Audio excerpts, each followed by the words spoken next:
Have you or someone you love ever been in a tornado or car accident, experienced sexual or physical abuse, served in a war zone? Most people have been through some kind of life-threatening or traumatic event, and it's common to have stress-related reactions after a trauma.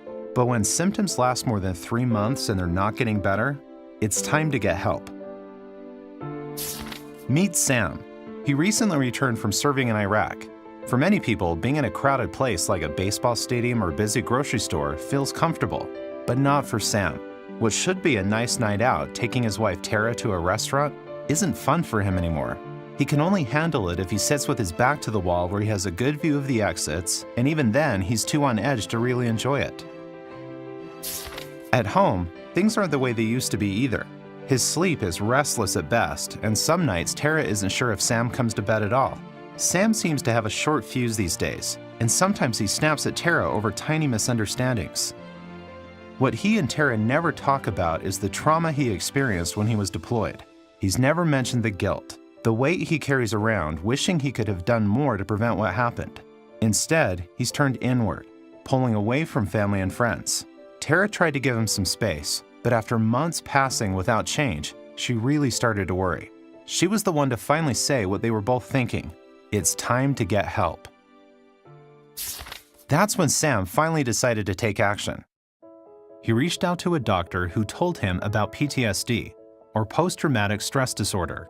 Sam's symptoms were getting in the way of enjoying his life. Reexperiencing, hyperarousal, feeling worse about yourself or the world, and avoidance are the 4 types of symptoms people with PTSD have. Sam's doctor explained each. The first is reliving the event, or re-experiencing. This is often an unwanted memory or even a flashback where you feel like you're right back in the situation again. Seeing, hearing, or even smelling something that reminds you of the trauma can trigger these. Nightmares where you relive parts of the event in your sleep are common too. The second is avoidance, staying away from situations that remind you of the trauma. That's why Sam tries to avoid thinking about painful memories altogether. He pours himself into his work or uses alcohol to keep his mind from going back to the trauma. The third is feeling worse about yourself or the world since the trauma. You might feel overwhelming guilt, like Sam, or not trust anyone. You just might not be able to feel happy, even when you are around people you love. The fourth type of symptom is sudden rushes of anger, irritability, feeling jittery, always on alert, always on the lookout for danger.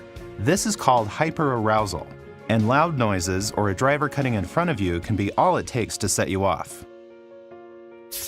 If you recognize any of these symptoms of PTSD in yourself or someone you love, don't wait. See your doctor to find out if it could be PTSD. Just like Sam and Tara found, there is hope. You don't have to live with the symptoms of PTSD forever. Effective treatments are available. To learn more about PTSD or how to get help, visit the National Center for PTSD website at www.ptsd.va.gov.